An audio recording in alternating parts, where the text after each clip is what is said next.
Hey, what's up? Welcome to a very special episode of the Backseat Therapy Session with your host, Taylor King. This is episode number 11, and it's also the very first video episode. The main reason why I'm now doing video episodes is because people keep telling me to do it. No one really wants to watch or listen to me talk while just seeing a picture.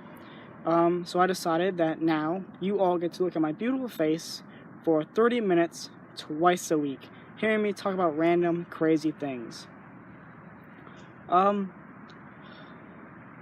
not too sure what I want to talk about because it's just been a really crazy, psychotic week. So I really want to talk to you about my day today because I'm really amped up because of that. I recently started my own open mic at a park. And only me and another person have done this open mic together, and it's amazing. It's one of the coolest things I feel I've ever done. We're able to do like 5 minutes, and it's just kind of fun just to be able to do and just say whatever we want to say, whatever we want to get work done, and then we're able to sit down and critique each other.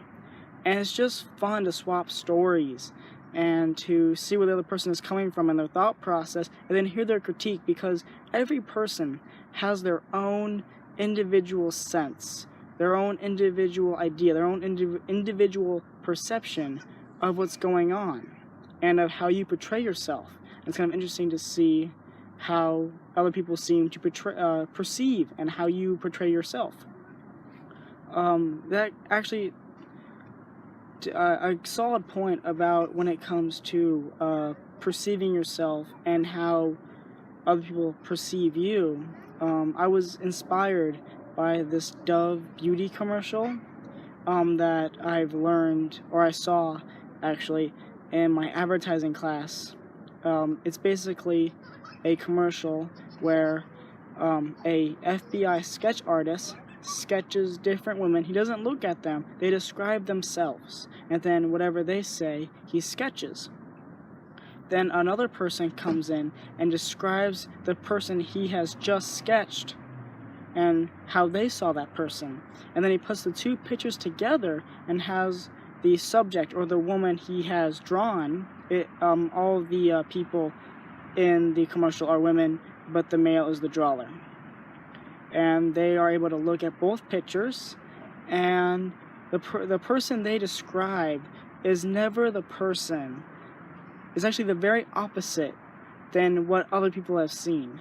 One woman looked at a picture, and she said that the person that she described looks very sad and lonely, but the person that other people said she looked very happy and strong and confident. And I found that incredibly fascinating and interesting, of how we see ourselves as these weak individuals, but we have no clue what other people around us perceive us as. And it gave me happiness that maybe I'm not the person people see. Maybe people see a completely different person that I don't. Maybe people don't see some kid who talks too loud or says dumb things. Maybe they actually see a person with a fascinating beard who smiles all the time or is funny or all these other things. And it kind of made me think about the whole idea of perception. We all in our heads perceive people and things in different ways, and then we act on those perceptions until we actually meet that person. Like, if you're going to see me walking down the street, I would look very angry. And it's not because I'm angry, it's just kind of how my face forms when I'm just relaxed. And I'm usually just thinking. Sometimes I'm thinking about what I'm going to do for the podcast, or a joke I'm writing, or I'm thinking about a movie I saw. And I just look angry. But if someone would walk up to me, "Hey Taylor, what's up?" I would look at them like, "Hey, what's up, man? How's it going?" Very happy. So people, as they see me walking, perceive me as an angry person. But that's actually completely opposite, because I'm a very happy person. And that commercial made me kind of realize that we're perceived in different ways, and we're also perceive other people in different ways, and I decided to do some research on perception, and I found this YouTube video where they talk about our brain and how our brain is this crazy, fascinating thing. I mean, it powers a human body subconsciously. So what's doing all this other crazy stuff? It's doing the main thing that keeps you alive. It keeps your blood pumping, keeps your organs working. It keeps you from not losing your mind altogether. And the person narrating the video said something very interesting. He said that the subconscious mind can do so many things, but the one thing it can't do is see the difference between something that actually happened and something you thought of. So let's say you got into a bar fight and you're fighting and you lost. And then let's say you go back into your mind and you think about what you would have done differently and you won. Your subconscious brain does not know the difference between you losing the fight and you winning the fight. That's why when people do, let's say you're a UFC fighter and you're about to go in the ring and you're nervous. So you close your eyes and you imagine what you're going to do next. Your opponent does this, so you do this, and then you knock them out using this. Because in your head you have mapped out what you're going to do, your brain has already subconsciously thought that you are going to win because of this. And people who do this turn out to actually win. I find that just completely amazing of how crazy our brain is. You know, like 1 second you're having a great, amazing day and your brain decides to go, hey, here's something, boop, bop, pop, pop, now you're having a bad day. And I wish, I'm sitting in a class, right? And no one's telling me this. I've researched this. I've watched podcasts. I've listened. I've tried to figure out this stuff myself. But no teacher has ever taught me how to deal with anger or sadness or my ego or jealousy or anything like that.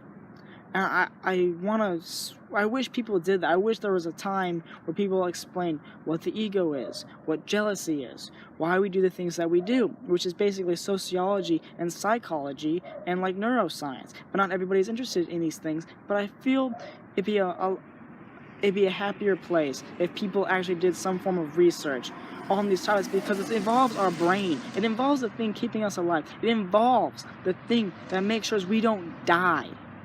I mean, if you imagine, just think about it.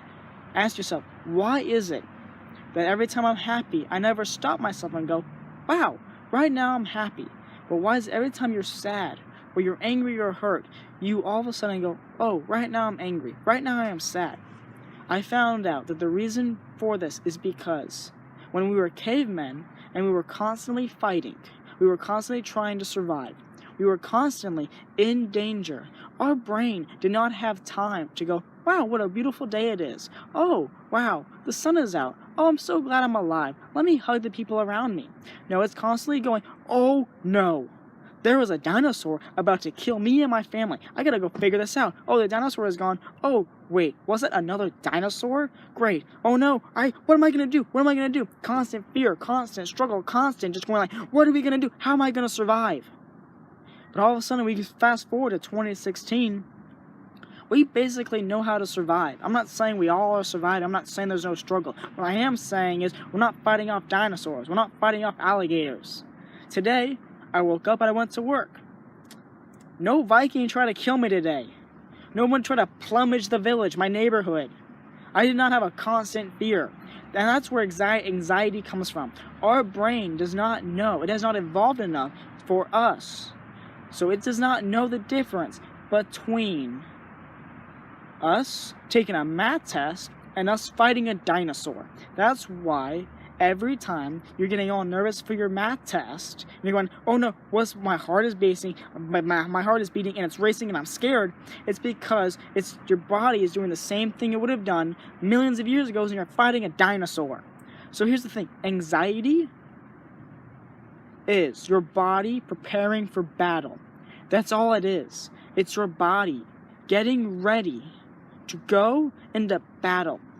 You're battling a test. You're battling your fears. We're in a constant state of battle, no matter where, no matter what we do. Now, here's the thing. No one tells us that. Nobody told us that. You know who told me that? The Joe Rogan Experience, The Fighter and the Kid podcast. That taught me that. They taught me basically everything I've told you today and through my own separate research. That's why schools need to teach these kind of things. So people like me can understand what's going on with their lives. So people like you, people who are listening to this, hear me ramble for on and on and on, trying to figure out what's going on. But no one's willing to teach us this. Here's a book. Read the book. It doesn't matter if you remember or understand the book. Just try to get an A on the test, and then you can get a nice piece of paper, go to another school, do the same thing, get another nice piece of paper, and then eventually get a nice little job where you sit at a computer all day, tippity tappity tippity tappity tippity tappity tip tip tip tip tap tap tap tap tap tap tap until we lose our minds. No, I don't think that's how we're supposed to live our life. I feel that we're supposed to live our lives the way we want to live it. You want to skateboard all day? Skateboard all day. But then that's completely hypocritical, because all you do is skateboard all day. Then that's all you know. If that's all you know, then you haven't become a better person, you know? What I've learned is you have to get better at different things to become a happier person. If you're only good at one thing and that one thing is taken away from you, then you're screwed. Samurais will not only be good at the art of war, but they would be good at poetry and art and reading and other things like this. That way, when they couldn't battle anymore, they could still write poetry, draw pictures, write a book, and show their stories, things like that. And I feel that's what people are supposed to do. Not only become a good skateboarder, but also maybe become a poet, become an artist, become something. And it takes a long time to become anything. And you don't just wake up and I'm in this now. It takes time and discipline. And what I've learned from anything, which is basically from podcasts, is discipline is freedom. You telling yourself not to do something allows you to understand, I can stop something. I can learn something new. I can become a new, different person. And that's amazing. Our brain has the capacity to do that. So let's take, the best thing I come up with right now is the rapper Eminem. Dude used to take a bunch of pills and a bunch of drugs, and all of a sudden, over time, he stopped. He stopped, and he began to run. That takes a large amount of discipline. He stopped doing drugs, he stopped drinking, and he transformed that into him running. So not only did he stop a bad habit, he gained new, better, healthier habits. You know where Eminem came from? He came from a man and a woman, just like everybody else on this planet. Imagine that. If we lived our day-to-day life like that, assuming, because we all know, it's not an assumption, it's true fact, we've all come from the same thing. Then why is it we give ourselves these excuses to tell ourselves, oh, I'm not like that? Yes, you are. We all came from the same thing. We all have the opportunity to become something better. I do not want to become the person who sits down and goes, oh, I'm just a normal person. Who's normal? What person is normal? Deep down, we all know we are crazy psychopaths. There's no way I'm a normal person. No, there's no such thing as normal. Normal? Seriously? Normal. Imagine what you did today. You went to a job. Is that really normal? Is it? In some places, they don't even know what day it is. They don't know how old they are. That's normal. So, what's that to do with anything? Our perception of normal is basically what people have told us. So there's nothing really normal, it's just what people say it is. Which is a conundrum. Because I don't really know what a conundrum is, but that's exactly what that is. And I'm running out of steam right now. So I'm going to change subjects by the end of this. I'm just saying, we can become better. We have the tools, the ability to become better. The only thing stopping us is us listening to people telling us we cannot be better. What I'm telling you is you, me, this whole planet can become and will become better. It just takes a little bit of time and a little bit of discipline. But eventually, you and me can become something beautiful, just like a butterfly.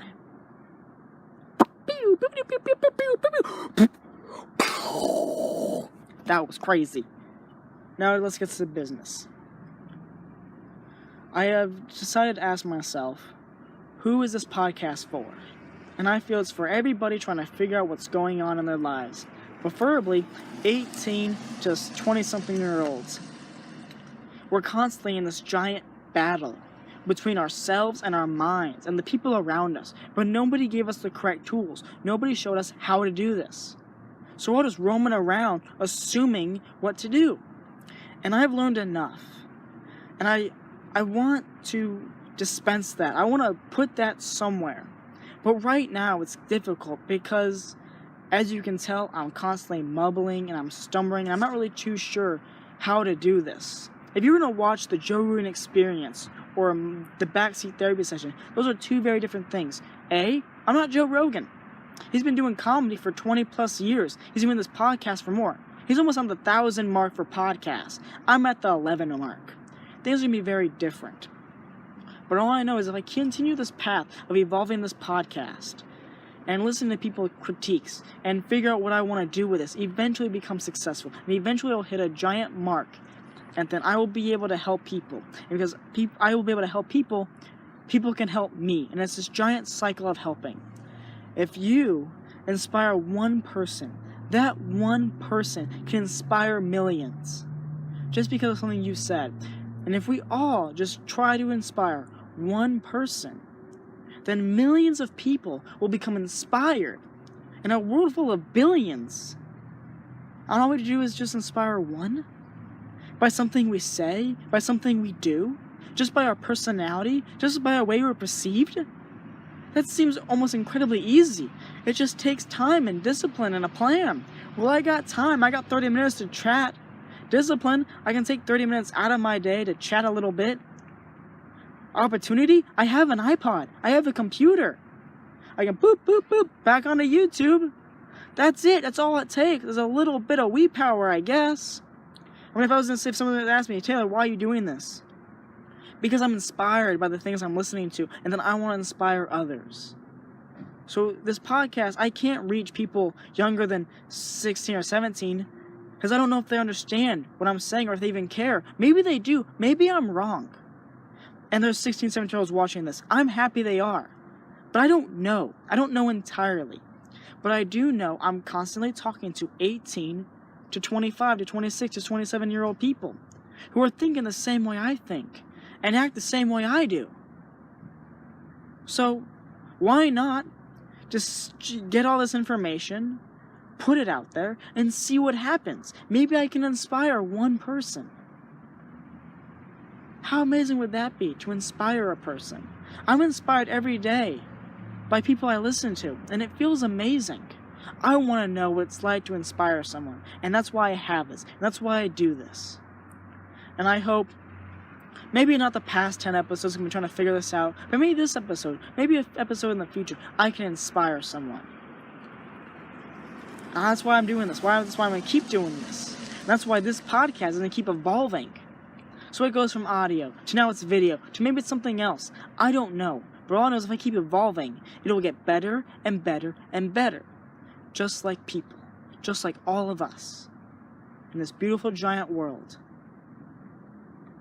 And without further ado, this crazy, psychotic, rant mumble jumbo that's happening in the back of my car right now, and it's turning very dark, very quickly.